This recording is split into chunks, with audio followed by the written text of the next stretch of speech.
औज़ुबिल्लाहिमिनश्शैतानिर्रजीम बिस्मिल्लाहिर्रहमानिर्रहीम रब्बिश्रह सदरी वयस्सिर अमरी वहलुल उक़्दतम मिन लिसानी यफ़क़हू क़ौली। अस्सलामु अलैकुम वरहमतुल्लाहि वबरकातुहू। उम्मीद करते हैं आप सब लोग खैरियत से होंगे और अब तक आपने अपनी पूरी कोशिश की होगी अब तक के अल्लाह के नाम याद करने की, जिसमें हम लोग जे अल्फ़ाबेट तक कंप्लीट कर चुके हैं। शुरू करने से पहले हम दो बातें आपको ज़रूर बताना चाहेंगे। एक तो सबसे ज़्यादा ज़रूरी है कोशिश करना। कोशिश करते रहना है, चाहे एक नाम याद हो चाहे दो नाम याद हो, बहुत मुश्किल लगे तब भी हमें कोशिश करते रहना है। रोज़ ज़रूरी नहीं हम 10-10 नाम याद करें, एक नाम याद करिए बस और उसको रिवाइज़ करिए। लेकिन उसके लिए आपको लिखना बहुत ज़रूरी होगा, क्योंकि हर वक्त आप मेरा वीडियो सुन के नहीं याद कर पाएंगे। तो अगर एक आप कॉपी बना लेंगे जिसमें अल्लाह के नाम लिख लेंगे और उसको फिर आपको एक बार खोल के देखना होगा और आपको सब रिवाइज़ करने में बहुत आसानी हो जाएगी। आप आराम से थोड़ा थोड़ा करके अल्लाह के नाम याद कर सकेंगे। तो लिखना बहुत ज़रूरी है। सबसे पहले आप लिख लीजिए, उसके बाद आप जितने नाम, ज़रूरी नहीं है कि आप एक दिन में कर लीजिए 9 नाम, आप 2 ही नाम एक दिन में करिए। लेकिन रोज़ चाहे एक नाम हो चाहे 2 नाम हो, याद ज़रूर करिए। अगर आप रोज़ एक नाम भी याद करेंगे तब भी आपके 3 महीने में सारे नाम याद हो जाएंगे इंशाल्लाह। एक नाम, और एक नाम याद करने में आपको 5 मिनट से ज़्यादा नहीं लगेगा। और 5 मिनट तो देना कोई मुश्किल काम नहीं है। किसी भी वक्त जब भी आपको लगे कि आपके पास वक्त है, सुकून में हैं आप, इत्मीनान में हैं, किसी चीज़ की कोई जल्दी नहीं है, उस टाइम पे आप कॉपी लेकर बैठिए और उस नामों को, जो भी नाम आप कर चुके हैं, उनको रिवाइज़ करिए और एक नए नाम को मानी के साथ याद करिए। अब सही बुखारी की हदीस में ये आया है कि जो कोई भी अल्लाह के 99 नाम याद कर लेता है, याद कैसे करना है, समझ कर याद कर लेता है, और सिर्फ याद नहीं कर लेना है, उस पर अमल भी करता है, तो अल्लाह ताला उसे वादा करते हैं जन्नत देने का। तो हमारे लिए कितना शॉर्टकट है कि हम कितनी आसानी से जन्नत पा सकते हैं। इससे आसान तरीका तो हो ही नहीं सकता कि हम अल्लाह ताला को समझ लें, उनके नामों को समझ लें और उनको याद कर लें और कहाँ पे दाखिल हो जाएं? जन्नत में। लेकिन इसका मतलब ये नहीं कि हम अमल ना करें, उनके बताए हुए रास्तों पे ना चलें और कहें बस हमने अल्लाह का नाम याद कर लिया और अल्लाह ताला अब तो हमें जन्नत ही भेजेंगे। ऐसा नहीं है, क्योंकि अमाल नामा जब हमारे सामने आएगा तो वो गिना नहीं जाएगा, वो तौला जाएगा। तो हम चाहे जितनी बेहिसाब गिनती की इबादत कर लें, अब जैसे कहते हैं ना, हम चाहे 1000 बार कोई भी चीज़ पढ़ लें लेकिन उसको समझे ना, और हम एक बार कोई चीज़ पढ़ रहे हैं और दिल से रुजू होकर समझ कर पढ़ रहे हैं, तो वो एक बार पढ़ना उस 1000 बार के पढ़ने से ज़्यादा भारी होगा। तो उस टाइम हमें ये एहसास होगा कि काश हमने समझकर और अहमियत देकर उसको पढ़ा होता, तो आज मेरा पढ़ना जो हिसाब का है वो भारी होता। तो इसलिए ये ज़रूरी नहीं है कि आप बहुत ज़्यादा याद करिए, बहुत ज़्यादा इबादत करिए। जितनी भी इबादत करिए उसको समझ के करिए, क्योंकि समझना बेहद ज़रूरी है। और समझना किसको ज़रूरी है? कुरान को, जो अल्लाह ने नाजिल करा है। कब किया है? रमज़ान में। किसके थ्रू किया है? जिब्रील अलैहिस्सलाम से रसूल अल्लाह तक और रसूल अल्लाह सल्लल्लाहु अलैहि वसल्लम से हम तक। तो ये बहुत ज़्यादा ज़रूरी है, क्योंकि हमारी नेकियां तौली जाएंगी। तो वज़न देने वाला कौन है? कबूल करने वाला कौन है? अल्लाह। तो वो तभी कबूल होंगी जब वो चाहे छोटी सी चीज़ हो, लेकिन वो बहुत ही दिल से और बहुत ही इत्मीनान से की जाए। जल्दबाजी में ना की जाए। तो आप लोगों से यही गुजारिश है कि एक तो आप कोशिश करना ना छोड़ें, लिखें ज़रूर, लिख कर याद करें, 5 मिनट ही चाहे लेकिन रोज़ दें। और जो भी चीज़ करें उसको समझ कर बहुत इत्मीनान से करें। ज़रूरी नहीं अब हमको टारगेट लिया हम 100 आज जितना करेंगे 100 बार, और 100 बार करने के चक्कर में हम इतनी जल्दी जल्दी जल्दी करा कि उसके माने ही ख़त्म हो गए। जिस मकसद से कर रहे थे, जो समझने के लिए कर रहे थे, जिस तारीफ़ को हम अल्लाह के लिए कर रहे थे, हम बड़ करके तारीफ़ कर दी। अल्लाह को भी समझ में नहीं आई तो कबूल कैसे करेंगे।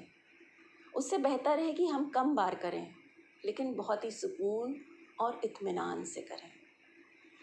तो आइए, अब तक हमने जे अल्फ़ाबेट तक के कर लिए थे अल्लाह के नाम, जिसमें अल जामी, अल जलील, अल जब्बार आता है।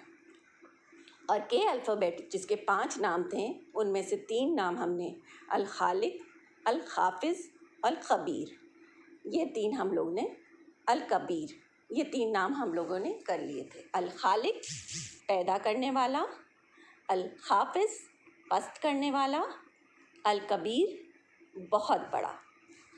इसके आगे हम चलते हैं। अब के अल्फ़ाबेट के 2 नाम रह गए हैं और वो 2 नाम करने के बाद हम एक ही अल्फ़ाबेट एल का एक ही नाम है अल्लाह का, वो हम करेंगे। तो आज हम ये 3 के 2 जो बचे हुए नाम हैं अल्लाह के, और एक अल्फ़ाबेट एल का नाम सिर्फ जो कि अल्लाह का एक ही नाम है एल अल्फ़ाबेट से, वो करेंगे। तो हमारे एल अल्फ़ाबेट तक अल्लाह के नाम इंशाअल्लाह पूरे हो जाएंगे। तो पहले आता है अल्लाह का नाम अल खबीर। अल खबीर एक और चीज़ है कि हम अल्लाह के नाम को अल खबीरो भी कह सकते हैं, अल करीमो भी कह सकते हैं। ज़रूरी नहीं अल खबीर ही कहें, क्योंकि नामों को कई तरह से आप पुकार सकते हैं, तो वो भी कहना सही है और इस तरह से भी कहना सही है। अल खबीर के माने होते हैं सबसे बाखबर, सब कुछ जानने वाला, सबसे बाखबर। अल्लाह को सारी चीज़ों का पता होता है अपने बंदों की, चाहे वो छुपी हुई हों, चाहे दिख रही हों। और जिन परेशानियों से आप गुज़र रहे होते हैं अल्लाह सब जानते हैं, और वो ये भी जानते हैं कि वो सारी चीज़ें भी जानते हैं जो आप नहीं जानते हैं। वो जानते हैं कि मेरा बंदा परेशान है, और परेशान होने के लिए उसकी वजह होती है, पर अल्लाह ताला उस परेशानी के बदले, क्योंकि उन्हें दिख रहा होता है कि आज वो बंदा ज़रूर परेशान है, लेकिन उसके फ्यूचर में उसकी भलाई है उसमें। आज अगर वो परेशान नहीं होगा तो कल वो उससे ज़्यादा परेशान होगा। तो अल्लाह ताला ये जो छोटी परेशानी है इसको रहने देते हैं, क्योंकि वो जानते हैं कि अगर ये परेशानी नहीं होगी तो आगे चल के बहुत बड़े परेशानी का सामना करना पड़ेगा, जो कि हमारे बंदे नहीं कर पाएंगे। जैसे हमें बीमार होना लिखा है, हम बीमार होंगे, या हमें किसी ने धोखा दे दिया है, हमें कोई परेशानी हो गई है, जो भी परेशानियाँ अल्लाह ताला डालते हैं वो हमारे अच्छे के लिए होते हैं। हमें नहीं पता होता उसमें क्या अच्छाई छुपी होती है, लेकिन वो सब हमारे अच्छे के लिए होते हैं। उनके पीछे एक मकसद होता है। उस वक्त हम नहीं समझ पाते हैं कि क्या मकसद है, किस वजह से अल्लाह ने ये परेशानी, ये बीमारी हमें दी है, लेकिन आगे चल के कभी हमारे सामने वो चीज़ आ भी जाती कि देखो अल्लाह ताला ने ये मेरा नहीं पूरा किया, अगर वो कर देते तो आज मुझे कितनी परेशानियों का सामना करना पड़ता, कितना अच्छा हुआ। इसका हम एक एग्ज़ाम्पल आपको यूसुफ़ अलैहिस्सलाम का किस्सा बताते हैं जो कुरान में है। अब यूसुफ़ अलैहिस्सलाम को अल्लाह ताला ने अलग अलग परेशानियों में डाला। अब वो भी कह सकते थे कि अल्लाह ताला हमें क्यों, आप इसमें क्या इसमें अच्छाई है, कि उनके भाइयों ने उनको कुएं में डाल दिया, फिर कुएं से निकाल के उनको बेच दिया गया, बेचा गया तो वहाँ पर जो उनकी जिन्होंने ख़रीदा था उनकी बीवी ने उनसे गलत काम करना चाहा और उनको जेल भेज दिया गया। अब उन्होंने तो कोई गलती नहीं की थी। अगर हम उनकी जगह होते हम सोचते अरे क्या फ़ायदा, हम तो इस सब में क्या है, हमें जेल जाने में क्या मेरी अच्छाई है, हमको अल्लाह ताला ने जेल भेजा, इसमें क्या मेरी बेहतरी हो सकती है। हमें कुएं में डाल दिया गया, फिर हमें बेचा गया, फिर हम जेल में आ गए और उसके बाद ये सब चीज़ें होती गईं। तो इसके पीछे क्या मकसद था, क्यों ये सब परेशानियाँ आईं? क्योंकि अल्लाह ताला ने ये सब करके क्या करा, उन्होंने वो ख्वाब की ताबीर करते थे। तो ख्वाब की ताबीर जब वो करते थे तो जो वहाँ के राजा थे, एक टाइम पे वहाँ पर बहुत सूखा पड़ने वाला था, लेकिन यूसुफ़ अलैहिस्सलाम को ये चीज़ पहले से पता चल गई और उन्होंने अनाज को इस तरह से बांटा कि जब सूखा पड़ा तो किसी को भूखा नहीं रहना पड़ा। तो हज़ारों लाखों लोग इस वजह से भूखे नहीं मरे। ये अच्छाई थी। और यूसुफ़ अलैहिस्सलाम आगे चल के इतने बड़े राजा बन गए। राजा के यहाँ पहले काम किया, उसके बाद फिर वो खुद वहाँ के राजा बन गए। तो ये कोई नहीं सोच सकता कि आगे चल के ऐसा होगा कि यूसुफ़ अलैहिस्सलाम जेल जा रहे हैं और जेल जाने के बाद वो एक राजा बन जाएंगे, एक राजा के अंडर में काम करने लगेंगे, इतने हज़ारों लाखों लोगों को भूखा होने से बचा लेंगे। तो लेकिन अगर हम पहले देखते तो हमें उसका मकसद नहीं समझ में आता। तो इसलिए हमें सब्र करना चाहिए और अल्लाह ताला ने जो चीज़ें हमारे ऊपर डालते जा रहे हैं, सब्र करना चाहिए, शुक्र करना चाहिए और अल्लाह से दुआ करते रहना चाहिए कि अल्लाह ताला इस परेशानी से हमें जल्द ही निकाल दें। तो ये था अल ख़बीर। वो सब कुछ जानते हैं, हम नहीं जानते हैं। तो इसलिए हमें क्या करना चाहिए, सब्र और शुक्र से काम लेना चाहिए। इसके बाद आता है अल करीम। अल करीम, अल करीम, बहुत करम करने वाला, बहुत करम करने वाला, बहुत करम करने वाला। अब अल्लाह ताला क्या करते हैं, हमेशा माफ़ करते रहते हैं। अगर हम कोई गुनाह करते हैं तो वो क्या करते हैं, हमें माफ़ कर देते हैं। अब अल्लाह अपने मानने वालों को भी देता है ना, उन पर भी करम करता है और उनके ना मानने वालों पर भी करम करता है। तो उसके बदले में वो क्या चाहते हैं, कुछ नहीं लेते हैं। वो जो करम कर रहे होते हैं अपने बंदों पर, उसके बदले क्या चाहते हैं अल्लाह ताला, कुछ नहीं। तो अल्लाह देकर खुश होते हैं, बहुत खुश होते हैं अपने बंदों को। तो अगर अल्लाह ताला इतना खुश हो रहे हैं तो हम बंदों का इतना फ़र्ज़ नहीं बनता कि हम उसका शुक्र अदा कर सकें। तो कम से कम हम अल्लाह का शुक्र तो अदा कर सकते हैं। अल्लाह अपने बंदों को दे रहे हैं और लगातार दे रहे हैं और बहुत खुश हो रहे हैं दे के। जब बंदे पा लेते हैं और खुश होते हैं तो उनको देखकर बहुत खुश हो रहे हैं। लेकिन हम बंदों को भी तो बदले में उनका शुक्र अदा करना चाहिए। जब कोई बंदा हाथ फैलाता है अल्लाह के लिए के सामने और उससे कोई दुआ मांगता है तो ये कहा जाता है कि अल्लाह ताला वैसे तो कबूल कर लेते हैं, लेकिन वही बात आती है कि अगर उसमें कोई बेहतरी नहीं होती है बंदे की तो उसको कबूल नहीं करते। लेकिन उनको उसको खाली हाथ लौटाते हुए बहुत शर्म आती है। तो वो क्या करते हैं, उससे बेहतर अता करते हैं, फिर उससे बेहतर अता करते हैं, दुनिया में भी और आखिरत में भी। तो हमें ये तो खुश होना चाहिए कि हमने कोई दुआ बहुत शिद्दत से मांगी और अल्लाह ताला ने नहीं कबूल करी, क्योंकि जो कबूल करी वो तो दुनिया में हमें मिल ही जाएगा। लेकिन जो नहीं कबूल करी उसका अजर हमें दुनिया में भी मिलेगा और आखिरत में भी मिलेगा। तो सब्र करने वालों, एहसान करने वालों के साथ, माफ़ करने वालों के साथ अल्लाह ताला भी वैसा ही सलूक करता है। तो हमें भी सब्र करना चाहिए, लोगों के काम आना चाहिए। और अगर किसी भी इंसान ने हमारे साथ कुछ गलत किया है तो उसे माफ़ कर देना चाहिए, क्योंकि अगर ये हम करेंगे तो अल्लाह ताला हमारे गुनाहों को माफ़ करेंगे। तो ये कितना अच्छा है कि हमें क्या करना है, हमें उससे लेना देना नहीं जिसने मेरे साथ बुराई की। हाँ, बुरा ज़रूर लगा, लेकिन अगर हमने अपना बड़प्पन दिखाया और उसे माफ़ कर दिया तो अल्लाह ताला हमें माफ़ करेंगे हश्र के दिन, और उस टाइम हमें उस माफ़ी की बहुत ही ज़्यादा ज़रूरत होगी।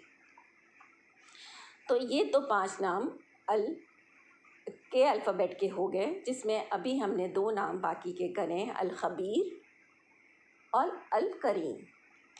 अब यहाँ पे के अल्फ़ाबेट ख़त्म होके एल अल्फ़ाबेट आता है, जिसमें कि अल्लाह का सिर्फ एक नाम है, अल लतीफ़। अल लतीफ़, अल लतीफ़, अल लतीफ़ यानी बड़े लुत्फ़ो करम करने वाला, बड़े लुत्फ़ो करम करने वाले, बारीक बीन, बारीक बीन।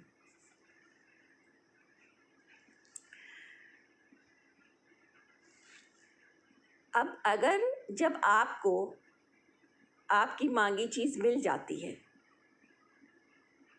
तो आप अल्लाह को महसूस करते हैं और कर पाते हैं, और जब नहीं मिलती है तो ऐसा नहीं होता है कि अल्लाह ताला है नहीं वहाँ पे, आप सिर्फ उसको महसूस नहीं कर पा रहे होते। अल्लाह ताला हमेशा हैं। जब आपने कुछ मांगा, अल्लाह ताला ने वो कबूल कर लिया। आपने कहा कि अल्लाह ताला के हर तरफ हैं, अल्लाह ताला मेरी सुनते हैं, अल्लाह ताला मेरे साथ हैं, और अल्लाह ताला ने मेरी सुन ली। लेकिन अगर नहीं सुनते हैं तो आपको लगता है अल्लाह ताला आपके साथ है ही नहीं, जबकि ऐसा नहीं होता है। एक हवा का एग्जाम्पल ले लीजिए। हवा आपके चारों तरफ होती है, आप उसको सिर्फ महसूस करते हैं, देख नहीं सकते हैं। अब जैसे हमारे जिस्म में खून दौड़ रहा है, वो दौड़ रहा है, आप महसूस कर सकते हैं, आप उसे देख नहीं सकते हैं, वो हर वक्त दौड़ रहा है। जो बुरे काम करते हैं अल्लाह ताला उनके साथ भी लतीफ़ हैं, उनके साथ भी अच्छा सलूक करते हैं। अगर हमारे साथ कुछ बुरा होता है तो हम कहते हैं कि हमारे साथ ही ऐसा क्यों होता है, तो अल्लाह कहते हैं कि वो हमेशा आपके साथ हैं और वो आपको बहुत अच्छे से जानते हैं और आपको बहुत ज़्यादा समझते हैं। आप ये जाने चाहे ना जाने कि अल्लाह, आप समझें चाहे ना समझें कि अल्लाह आपके साथ हैं या नहीं हैं, पर वो हवा की तरह, वो खून की तरह आपके जिस्म में पेवस्त हैं। वो हवा की तरह हर वक्त आपके साथ हैं। बस आपको समझने की ज़रूरत है, आपको महसूस करने की ज़रूरत है। और वो कमी किसकी है? हमारी कमी है। उस कमी को हमें दूर करना है। तो अल्लाह ताला तो हमारे साथ हर तरह से करने को तैयार हैं। वो हमें बहुत अच्छी तरह से समझते हैं और हर वक्त हमारे साथ मौजूद हैं, हर वक्त। जैसे हमारे जिस्म में खून, जैसे हमारे जिस्म में ऑक्सीजन, हमारे चारों तरफ हवा, तो हम उन सब को महसूस कर पा रहे हैं, देख नहीं पा रहे। वैसे ही अल्लाह हैं, हम उनको देख नहीं पाते हैं, हमें महसूस करना है। कभी कभी हम महसूस भी नहीं कर पाते हैं, लेकिन इसका मतलब ये नहीं है कि वो नहीं है, वो वहीं पर हैं, लेकिन कमी हम में है, हम महसूस नहीं कर पाते हैं। तो आज हमने ये अल्लाह के 3 नाम किए हैं, अल खबीर सबसे बाखबर, अल खबीर सबसे बाखबर, अल खबीर सबसे बाखबर, अल करीम बहुत करम करने वाला, अल करीम बहुत करम करने वाला, अल करीम बहुत करम करने वाला। फिर एल अल्फ़ाबेट से एक है अल लतीफ़, बारीक बीन, अल लतीफ़ बारीक बीन, अल लतीफ़ बारीक बीन। तो आइए अब हम अपने के अल्फ़ाबेट के नामों को एक बार फिर से रिवाइज़ कर लेते हैं। के अल्फ़ाबेट में 5 नाम हैं, जिसमें अल खालिक, पैदा करने वाला, अल खाफिज पस करने वाला, अल कबीर बहुत बड़ा, अल खबीर सबसे बाखबर, अल करीम बेइंतहा करम करने वाला, और फिर एल अल्फ़ाबेट का अल लतीफ़ बारीक बीन। इसको हम फिर दोहरा लेते हैं ताकि हम इनको याद कर सकें। अल खालिक, अल खालिक, अल खाफिज, अल खाफिज, अल कबीर, अल कबीर, अल खबीर, अल खबीर, अल करीम, अल करीम, अल लतीफ़, अल लतीफ़। तो ये हमने यहाँ तक के अल्फ़ाबेट एल अल्फ़ाबेट तक कर लिया, जिसमें अल्लाह के 40 नाम आ जाते हैं। और अगर आपने ये नाम याद कर लिए हैं तो आपके 40 नाम माशाल्लाह से पूरे हो चुके हैं। और अब कुछ ही वक्त बचा है जिसमें हम बाकी नाम भी इंशाल्लाह पूरे कर लेंगे। और जिन्होंने नहीं भी किए हैं उनको नाउम्मीद होने की ज़रूरत नहीं है, क्योंकि ये बहुत ही आसान है। अल्लाह को समझना तो बहुत ही आसान है, क्योंकि उनके जो नाम हैं वो सब एक दूसरे से जुड़े हुए हैं, एक दूसरे से जुड़े हुए हैं। वो सारे नाम जो हैं वो एक दूसरे से जुड़े हुए हैं। तो ये थे हमारे A B D F G H J K L, यानी ए से 9 नाम हैं, बी से 8 नाम हैं, डी से 1 नाम है, एफ से 1 नाम है, जी से 3 नाम है, एच से 9 नाम है, जे से 3 नाम है, के से 5 नाम है, एल से 1 नाम है। तो ये 40 नाम अब तक हमने पूरे कर लिए हैं। इसके बाद हम एम अल्फ़ाबेट पर आएंगे, जिसमें अल्लाह के सबसे ज़्यादा नाम हैं, यानी 26 नाम हैं। लेकिन घबराने की ज़रूरत नहीं, हम 26 एक साथ नहीं करेंगे। हम कितने कितने करेंगे? 3-3 नाम करेंगे। तो अगर 3-3 नाम करेंगे तो हमारे लिए बहुत आसान हो जाएगा। तो जैसे अब आज हम लोग ने करा 3 नाम, क्या थे? अल खबीर, अल करीम, अल लतीफ़। अल खबीर, अल करीम, अल लतीफ़। अल खबीर, अल करीम, अल लतीफ़। तो आइए हम सब दुआ करते हैं कि अल्लाह ताला हमें तौफीक दें कि हम इन नामों को याद कर सकें और हमेशा याद रख सकें, अपने दिलों में बसा सकें, ताकि जब हम अल्लाह के पास पहुँचें ये नाम मेरे दिलों में, हम सब के दिलों में बसे रहें। सिर्फ़ नाम नहीं, उनके माने भी, ताकि जब हम उन नाम को लें तो अल्लाह को उस नाम में हम तसव्वुर कर सकें। इसी के साथ हम ये एपिसोड ख़त्म करते हैं। इंशाअल्लाह अगला एपिसोड हम एम अल्फ़ाबेट का करेंगे, और जिन्होंने अभी नया शुरू किया है वो शुरू से ए अल्फ़ाबेट से करना शुरू करें और बाद में मेरे आगे के एपिसोड देखते जाएं, ताकि उन शुरू से याद करने में ये रहता है कि एक तरतीब बनी रहती है, और बीच से याद करने में आपको फिर से पीछे का याद करना पड़ता है। तो आप पहले से ही अल्फ़ाबेट से शुरू करिए, बीच से मत शुरू करिए। अगर आपने नहीं शुरू करा तो पहला एपिसोड पहले देखिए ए अल्फ़ाबेट का, उसके बाद आगे बढ़ते जाइए। और मेरे इस चैनल को सब्सक्राइब ज़रूर करिए, तब तक ज़रूर जब तक ये अल्लाह के नाम ना पूरे हो जाएं, क्योंकि हम यही चाहते हैं कि जिन्होंने इन नामों को सुना है या मेरे इस एपिसोड को सुना है वो अल्लाह के नाम ज़रूर याद कर लें। कोई मुश्किल नहीं है, सिर्फ़ 5 से 10 मिनट रोज़ देने की ज़रूरत है। तो इसी के साथ आप सब से हम अलविदा लेते हैं। अल्लाह हाफ़िज़।